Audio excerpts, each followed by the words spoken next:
Olá, telespectadores, bem-vindos novamente ao programa CPLP na GMN.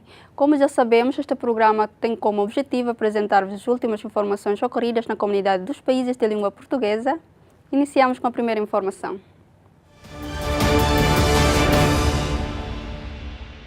Glória Pedro viu as suas duas casas serem engolidas pela água e lama em Siluvo, uma aldeia de Moçambique, depois da passagem do ciclone Idai, que assolou a região desta quinta-feira da semana passada. O cenário na aldeia de Siluvo, na região de Sofala, ilustra o drama que se vive em toda a região centro de Moçambique, após a passagem do ciclone Idai e das consequentes cheias.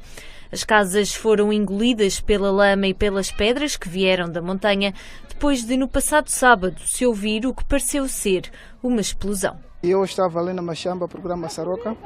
De repente ouvi um barulho, parece um explosivo, e começou a descer água ali, com a lama, com pedras e paus. Eu, de repente, quando vi aquilo, fugi para casa. E também quando cheguei em casa não parei, porque aquela coisa vinha diretamente em minha direção. A terra veio da montanha para aqui embaixo. Com pedras e tudo? Com pedras tudo. Eu estava dentro da casa, então juntamente com meus filhos lá dentro a conversar. Surpresamente, já que estava a chover, então vimos a montanha, explodiu, então começou a vir de água para a via da estrada e logo diretamente à casa onde eu estava. E logo quando nós vimos, fugimos. Uma empresa chinesa que reabilita a Estrada Nacional 6, espinha dorsal do centro de Moçambique, mobilizou entretanto uma escavadora para retirar o entulho, mas milhares permanecem isolados numa região alagada. O Monte Siluvo é também aquele onde estão implantadas as principais torres de telecomunicações para aquela região. Segundo números oficiais até ao momento, haverá entre 73 a 84 mortes confirmadas, sobretudo nas províncias de Sofala e Manica, numa emergência humanitária que ainda está por avaliar. O presidente moçambicano, que sobrevoou de helicóptero no domingo a região alagada, já veio apelar ao salvamento das populações isoladas. Filipe Nyusi destacou ainda membros do governo para a capital provincial, no sentido de agilizarem um balanço mais efetivo que permita tomar decisões quanto ao apoio humanitário na reunião de terça-feira do Conselho de Ministros. 6 pessoas estão desaparecidas depois de uma viatura de caixa aberta em que seguiam ter sido arrestada por um rio que transbordou no centro de Moçambique. Os rios do centro de Moçambique são a maior ameaça depois da passagem do ciclone Idai. 6 pessoas desapareceram neste rio numa viatura arrastada pela corrente. Então, de repente, só vimos a parte traseira do carro a levantar e a cuspir as pessoas, não é? Aqueles que foram lançadas fora da viatura, acredito que, se são pessoas que não sabem nadar, acredito que já tenham sido arrastadas por outros pontos. E ele não conseguiu, o motorista queria arriscar para atravessar, só que não conseguiu dominar consoante a corrente que trazia água. Uma caminhonete de 2 toneladas a capotar com pessoa, e ali veio uma pessoa morrer na nossa frente. E tentou arriscar na água? Tentou arriscar, viu o caminhão que está parado dentro da água ali, tentou arriscar, acabou capotando. A principal estrada da região está cortada. A cidade da Beira está isolada do mundo. Cresce o número de desalojados que procura escapar às inundações enquanto espera por ajuda. Até que minha casa desabafou mesmo toda ela, televisor e tudo. Até Estragaram-se as coisas? Sim, estragaram. Por causa do ciclone? Sim, por causa do ciclone. Não conseguimos dormir em casa das vizinhas onde nós fomos para podermos dormir. Não conseguimos. 19 mortes foram declaradas, mas o levantamento completo dos estragos causados pelo ciclone Idai ainda está por realizar. O ministro dos Negócios Estrangeiros de Portugal disse que até agora não há registro de cidadãos portugueses mortos, feridos ou em situação de perigo, devido à passagem do ciclone Idai em Moçambique. No entanto, várias dezenas perderam casas e bens. O ministro congratulou-se por não haver registro de vítimas ou portugueses em situação de perigo. Referiu, contudo, que ainda é prematuro dar por concluído esse levantamento, pois ainda não foi possível contactar todos os portugueses registrados na região. Felizmente, até ao momento, não temos nenhum registro de óbitos ou feridos entre os portugueses, nem também temos conhecimento de nenhuma cidadã ou cidadão português que se encontre em perigo de vida, que se encontre numa situação em perigo, por exemplo, isolado pelas águas ou em aldeias ou povoações que estão sob risco de catástrofe. De qualquer modo, digo até agora, porque, como disse, infelizmente a situação é muito difícil e é prematuro dar por concluído o nosso levantamento ou identificação. Infelizmente, temos já notícia de várias dezenas de compatriotas nossos que perderam as suas casas e os seus bens e se encontram alojados, por exemplo, em unidades hoteleiras ou em outras casas de amigos ou vizinhos, e estamos a fazer o levantamento desses danos nos bens pessoais. Estamos também a começar a fazer os danos no levantamento dos danos de empresas de capital português atuando em Moçambique e naquela zona, e estamos também já colocando-nos à disposição das autoridades moçambicanas para participar no levantamento de necessidades mais prementes da população moçambicana. O chefe de Estado moçambicano disse que o número de mortes poderá ultrapassar as 1.000 pessoas. Destacou ainda que o país vive um verdadeiro desastre humanitário de grandes proporções. O presidente acrescentou que mais de 100.000 pessoas da região correm perigo de vida. Conversei um pouco com a população que está nessa situação. Estão calmos, estão conscientes de que o que está a acontecer. Disseram-nos que a água é um problema, a comida, se tivermos que reforçar melhor, incluindo medicamentos. Portanto, não há pânico nas pessoas e gostaríamos que continuasse assim a dar a solidariedade, a termos a solidariedade com todos eles. Várias aldeias desapareceram e há comunidades isoladas devido a inundações. O governo português está a avaliar o envio para Moçambique de apoio no âmbito da proteção civil devido à passagem do ciclone Idai no centro do país. O ministro adiantou que Portugal está em contato com a Embaixada Portuguesa em Maputo e com o Ministério do Interior de Moçambique. Segundo Eduardo Cabrita, o apoio será feito bilateralmente. Este contacto será realizado com o Ministério do Interior de Moçambique no âmbito do Mecanismo Europeu de Proteção Civil. Nós estamos em contacto já, quer com a nossa Embaixada, com o oficial de ligação, em contacto com o Ministério do Interior de Moçambique. A Autoridade Nacional de Proteção Civil manifestou já disponibilidade para prestar apoio. Estamos neste momento a avaliar a dimensão desse apoio solidário, manifestando desde já toda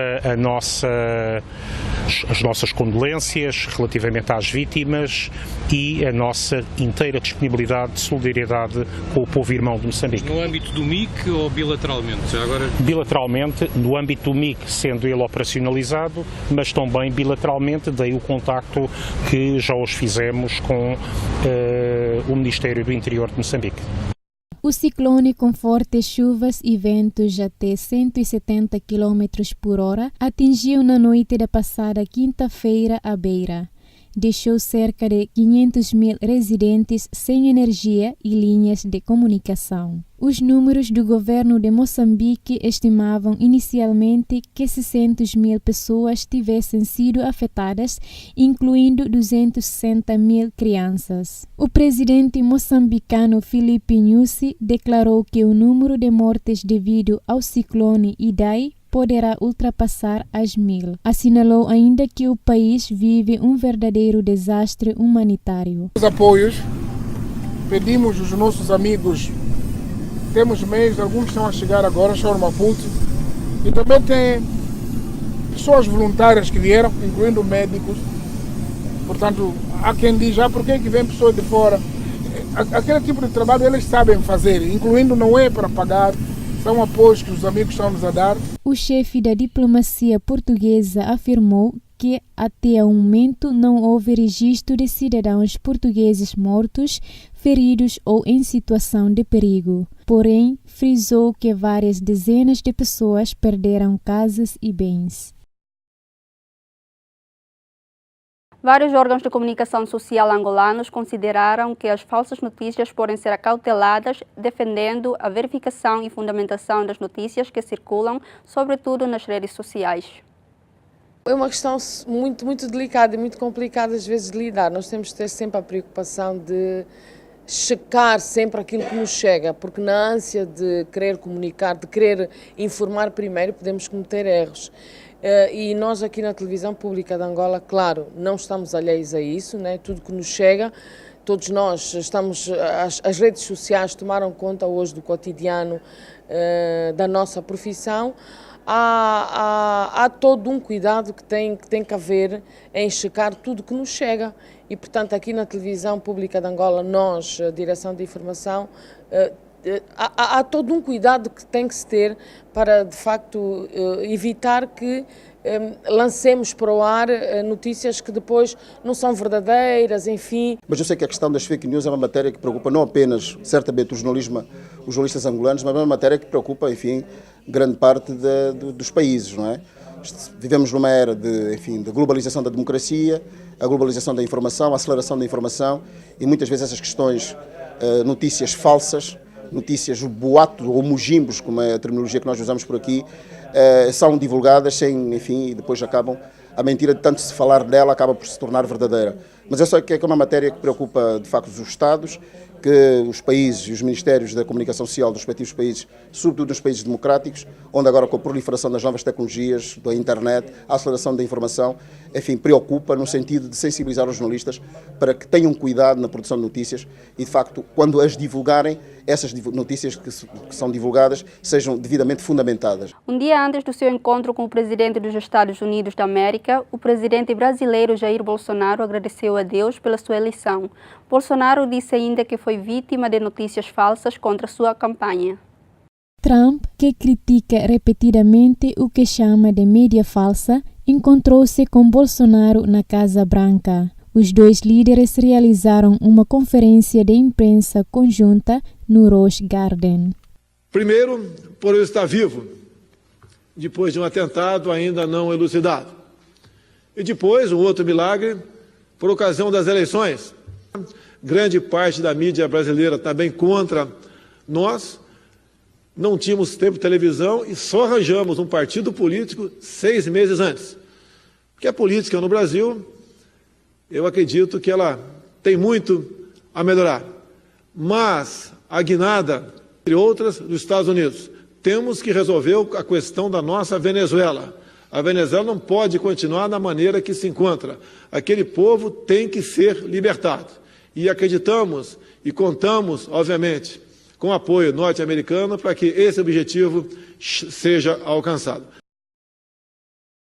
A ministra da Ciência angolana apontou a escassez de investigadores e o financiamento como os principais obstáculos à investigação científica em Angola. A Semana da Ciência Portugal-Angola é uma das primeiras iniciativas a decorrer desde que, há 100 dias, os dois países assinaram uma declaração de intenções para uma cooperação bilateral neste setor. Este é um projeto e é um programa ambicioso que, obviamente, estamos a dar um passo forte numa cooperação efetiva entre Angola e Portugal, entre Portugal e Angola, com projetos muito bem definidos, quer no âmbito das interações atlânticas, quer em âmbitos específicos da saúde, quer na questão agroindustrial e da biodiversidade, entre muitos outros aspectos. Angola aponta a escassez de investigadores e o financiamento como os principais obstáculos à investigação científica, lacunas que o país espera poder colmatar com a ajuda da cooperação portuguesa. Felizmente temos um novo estatuto da carreira de investigador científico a aguardar publicação, mas queremos, sobretudo, aproveitando a mais-valia que Portugal tem nesta cooperação, reforçar a capacitação humana e, obviamente, também a capacitação infraestrutural em termos de infraestruturas para a investigação científica e equipamentos. Esse é um dos outros grandes handicaps que tem a investigação científica em Angola, para além da escassez de recursos humanos, o facto de não existir verdadeiramente uma instituição financiadora da investigação científica e de tudo o que tem a ver com a ciência. Felizmente, neste novo mandato, foi criado já, em termos de sua existência no Estatuto do Ministério do Ensino Superior, Ciência, Tecnologia e Inovação, o Fundo Nacional para o Desenvolvimento da Ciência e da Tecnologia. Nós também contamos aqui, nesta Semana da Ciência Portugal-Angola, ou Angola-Portugal, trabalhar com a Fundação para a Ciência e Tecnologia para que nós consigamos recolher mais, portanto, experiência em relação à gestão deste tipo de fundo, que tem características específicas. Durante a Semana da Ciência Portugal-Angola, que decorre até à próxima quarta-feira, dia 20 de março, a comitiva angolana vai visitar instituições de ensino superior e centros de investigação para criar contactos no sentido de facilitar a partilha de conhecimento entre os investigadores dos dois países. Voluntários de Torres Vedras de Portugal juntam-se todas as semanas para costurar com o coração vestidos e calções para crianças carenciadas em todo o mundo.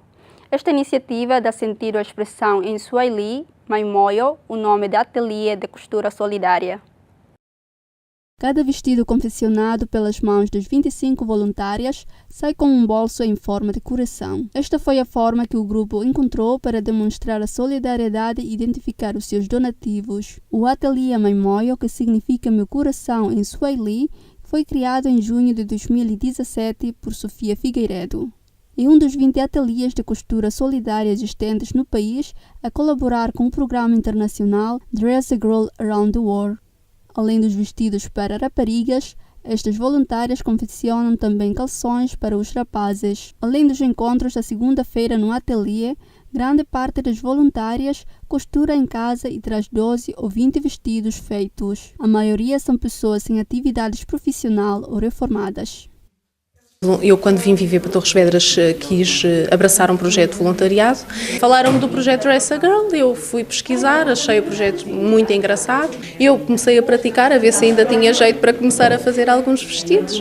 Depois fui ver se havia algum ateliê em Torres Vedras para me juntar ao ateliê, como não havia nenhum, então criei eu própria um ateliê para abraçar projetos que tenham a costura como base. Claro que o nosso amor do coração acaba por ser o Dress a Girl Around the World, porque é fazer o primeiro vestido para uma criança que nunca teve nenhum. Eu andava à procura de um nome pequeno que nos identificasse e como nós começámos logo a fazer vestidos com um bolso em formato de coração para os identificar, e então pronto, ficou o meu coração, Maimoyo.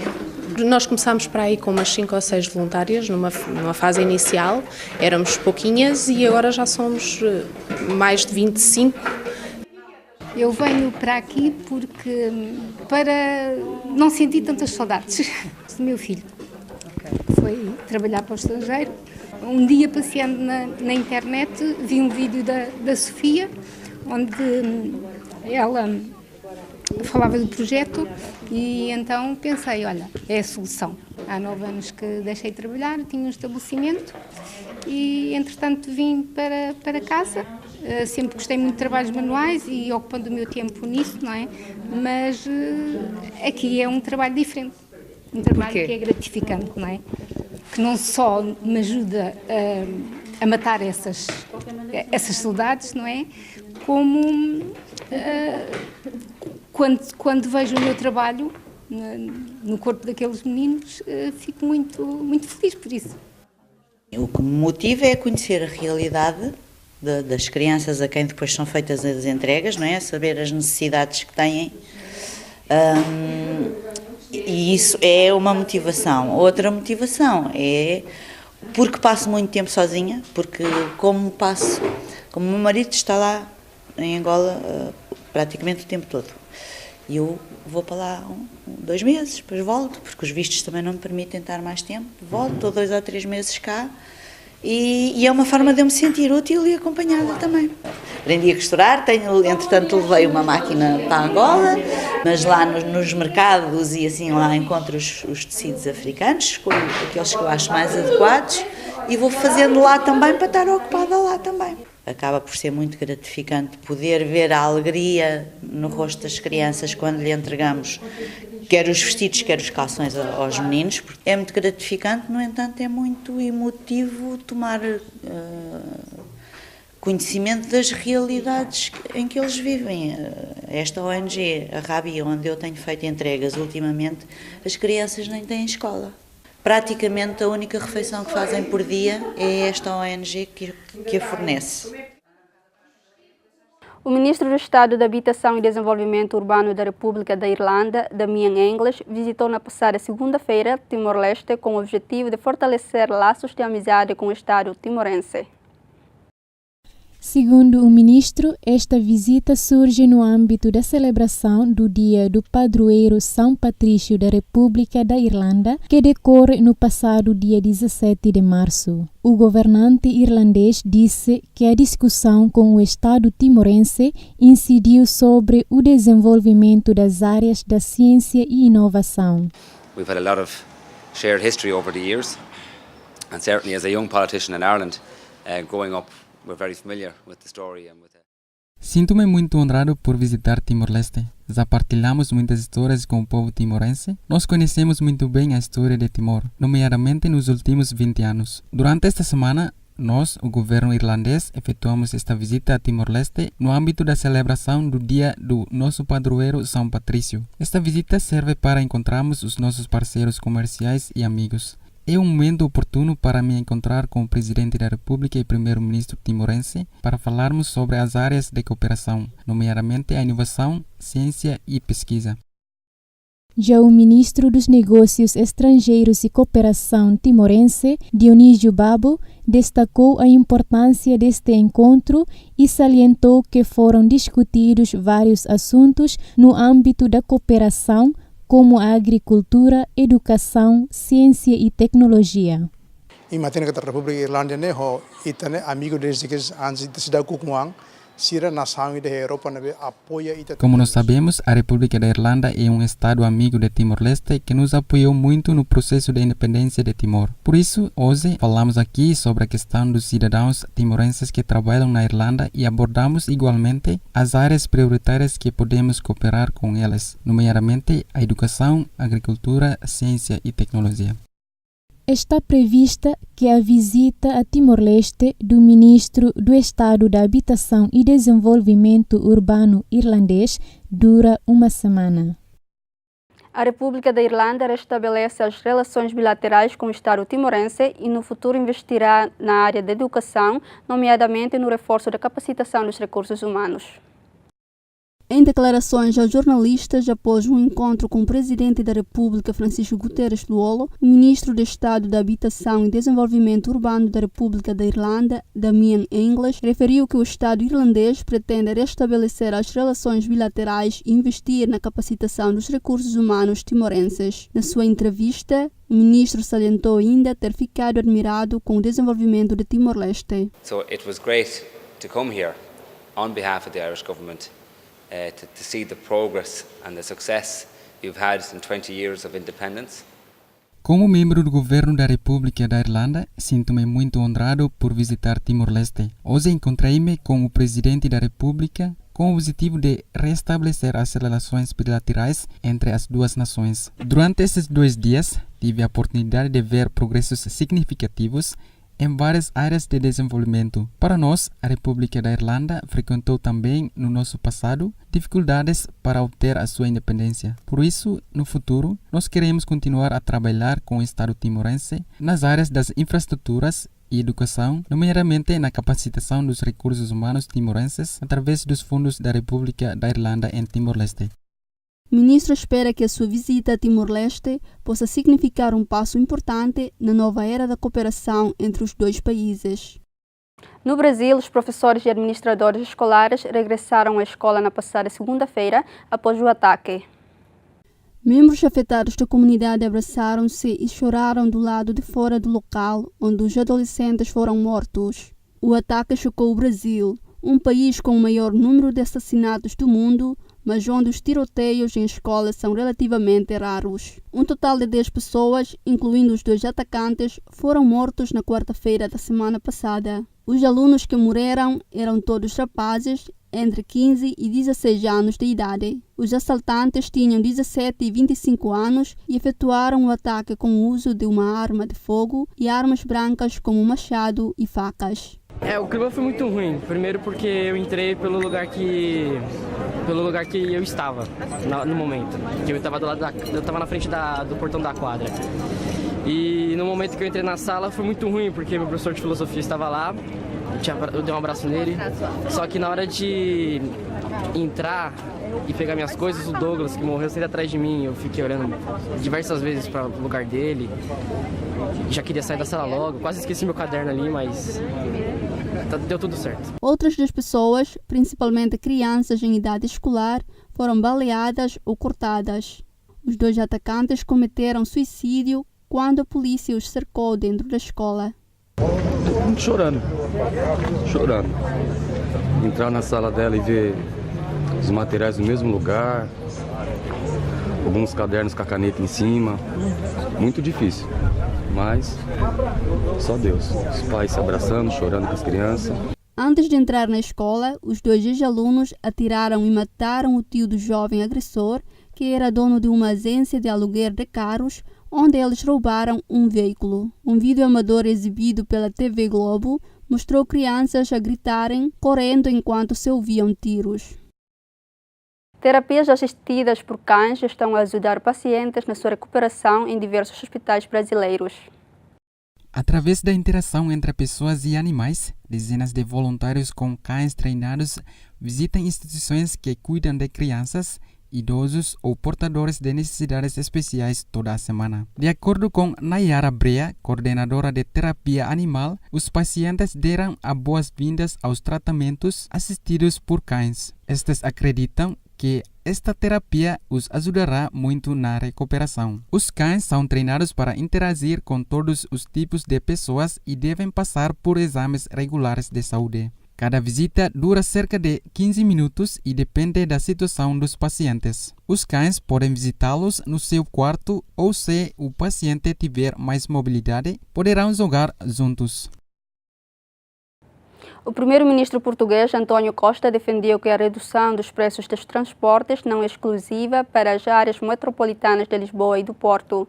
Segundo o ministro, beneficiará a partir de 1 de abril 85% dos portugueses. A redução dos preços dos transportes não é exclusiva para as áreas metropolitanas de Lisboa e do Porto. Vai beneficiar, a partir de 1 de abril, 85% dos portugueses. A afirmação é do Primeiro-Ministro esta segunda-feira, na cerimónia de assinatura dos novos tarifários de transporte coletivo na área metropolitana de Lisboa. Ao contrário do que muitas vezes tenho ouvido dizer, não é verdade que esta oportunidade de redução do tarifário seja exclusiva de Lisboa ou do Porto, nem sequer das áreas metropolitanas de Lisboa e Porto. Este programa é um programa nacional e onde, felizmente, todas as 23 comunidades intermunicipais aderiram, sendo que 15 delas, em 18 delas, já no próximo dia 1 de abril, haverá redução dos tarifários dos respectivos títulos de transporte.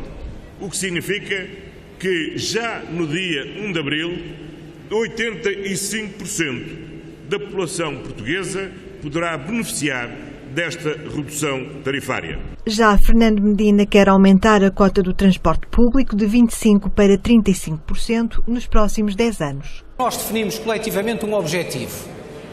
O objetivo de conseguirmos, na próxima década, recuperarmos o atraso das últimas 2 décadas. Conseguirmos, no prazo dos próximos 10 anos, aumentarmos a cota da mobilidade realizada por transporte público de 25% para 35%, o que significará um aumento de 40%, mais de 200 mil pessoas ou mais 500 mil viagens diárias em transporte público. O Ministro do Ambiente deixou a garantia de que os utentes vão ter transportes públicos em número suficiente e disse não estar preocupado com o aumento da procura. Nós estamos a cuidar do reforço da oferta em todo o país, particularmente naquelas que são obviamente as empresas que dependem de nós. E aquilo que nós sabemos é que no dia 1 de abril, sendo necessários 6 navios para fazer o serviço ideal na Soflusa, vão estar 7 disponíveis. Sendo necessários 7 navios da Transtejo, vão estar 9 disponíveis. estações. No caso do metro, daquelas que outrora foram 30 unidades triplas paradas, neste momento estão 2. O novo passe único terminará com as centenas de títulos combinados que existem atualmente para a utilização dos transportes coletivos e vai ter apenas 2 configurações. O navegante municipal custará 30 €, permitindo viagens dentro de cada concelho. O navegante metropolitano custará 40 €, permitindo deslocações nos meios de transporte públicos em toda a área metropolitana. Em Portugal, palavril, conjugação de palavra abril, é o nome da chaimite que a partir de 1 de abril estará exposta junto ao edifício da Assembleia da República.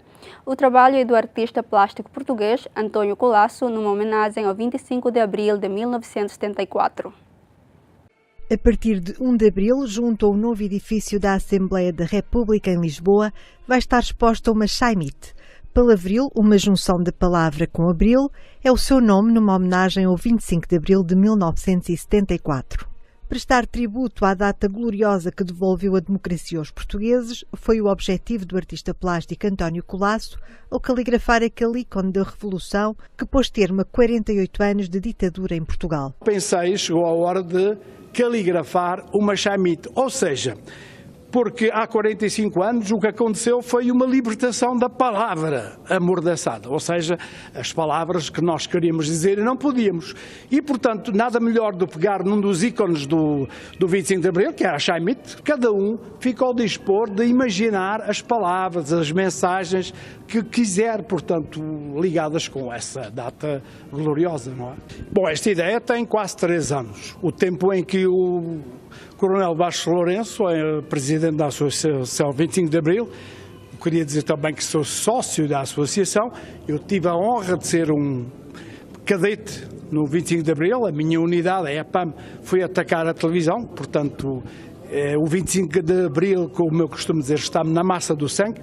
O Vasco Lourenço um dia falou que o chefe de Estado-Maior do Exército iria disponibilizar para abate 3 chaimites que oferecia à associação. Eu de imediato lhe disse que era uma para mim. Onde estavam outras metralhadoras, estão agora os cravos para nos significarem, para nos lembrarem que isto de facto já foi uma, digamos, e também é um instrumento de guerra, mas a arte, presunção e água-benta, acho que lhe devolve agora aquela imagem de um instrumento de paz e que é olhar para isto, portanto, não verá aqui o instrumento de guerra, antes o instrumento que nos devolveu, que nos possibilitou devolver a paz que não tínhamos, a liberdade que não tínhamos. No dia 4 de abril, nos corredores do resto do chão do edifício principal do Parlamento, será inaugurada uma exposição com trabalhos do ex-assessor parlamentar do Partido Socialista. São 50 trabalhos de pintura e escultura que assinalam meio século de atividade plástica que António Colasso foi conciliando com a vida profissional. Eu não vivo para pintar, eu pinto porque vivo, portanto isto muda tudo.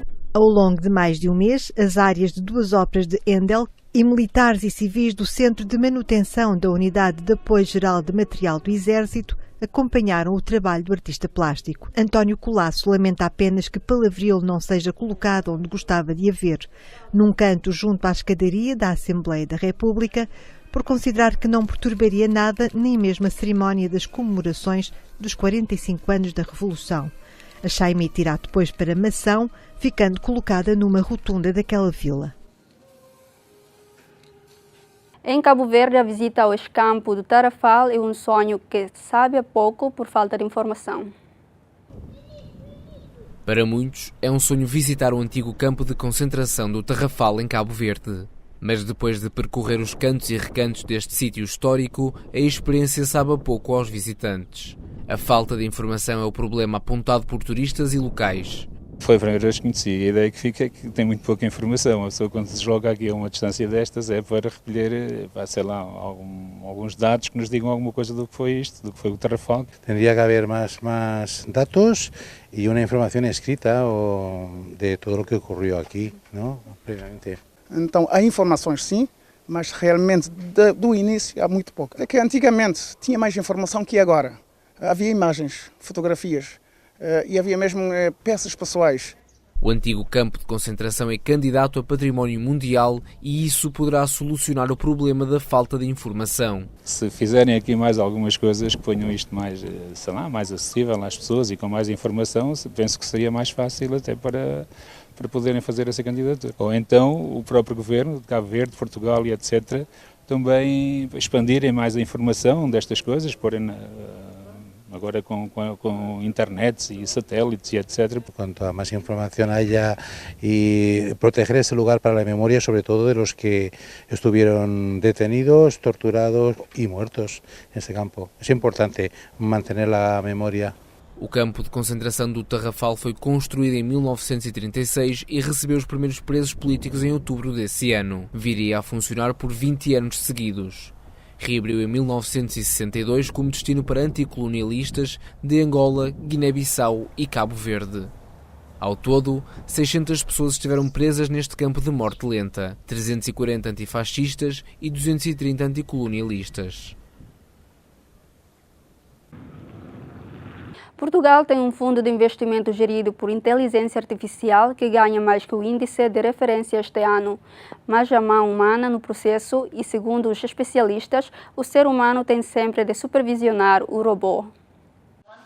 Em Portugal existe um fundo de investimento que é gerido por inteligência artificial. Ganha mais do que o índice de referência este ano, mas tem mão humana no processo. Este fundo investe ações em 50 empresas à escala global. Chama-se Acatis AI e chegou a terras lusas através do banco Best. O fundo recorre a ferramentas de inteligência artificial e, num universo de 4.000 empresas, escolhe as 50 com mais probabilidades de retorno a médio e longo prazo. Tudo isto tendo em conta 230 indicadores. O que faz é consultar tudo aquilo que são relatórios de atividade, relatório de contas de empresas, uma base de dados já com mais de 30 anos, e identificar padrões. Apesar de apetecível, este modelo tem riscos e ainda não está preparado para acompanhar o ritmo dos mercados em constante modificação. O mercado está sempre a mudar.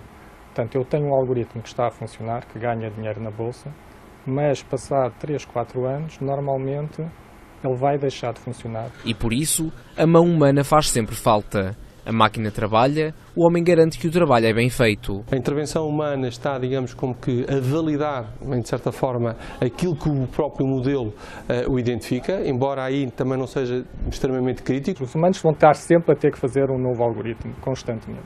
Porque o mercado está sempre a mudar e com isso o algoritmo que funcionou há 3 anos já não vai funcionar tão bem este ano. E eu este ano tenho que desenvolver um novo para funcionar para o próximo ano.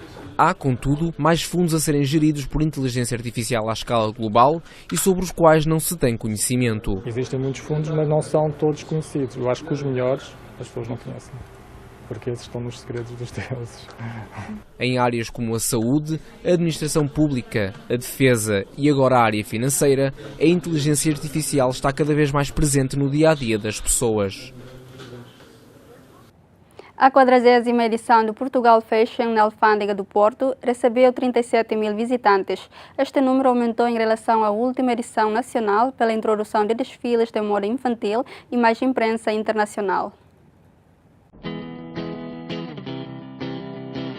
A 44ª edição do Portugal Fashion registrou um aumento de visitantes em relação à última edição de 2018. O balanço feito pela organização é positivo também pela maior presença da imprensa internacional. Devemos estar com uma comitiva de uns 50, 60 pessoas e, portanto, também isso acaba por ser um sinal de que todo o trabalho que temos feito fora de portas está a solidificar a visibilidade da edição nacional. O facto de termos uma Alexandra Moura no calendário oficial de Milão cria obviamente todo um interesse depois também em perceber melhor o que acontece aqui em Portugal e de vir assistir ao desfile em Portugal. Temos uma Vogue Itália representada e, portanto, isso é sempre sinal de orgulho numa primeira fila de um desfile de moda, não é? Números da organização apontam para 37.000 visitantes na Alfândega do Porto, num Portugal Fashion que encerrou com desfiles de Marques Almeida, Alexandra Moura, Carla Pontes e David Catalã. Foram as informações dadas nesta edição. Não se esqueçam de acompanhar o programa CPLP na GMN, às segundas e quintas, às 5 horas da tarde e repetição às terças e sextas, à mesma hora. Até a próxima!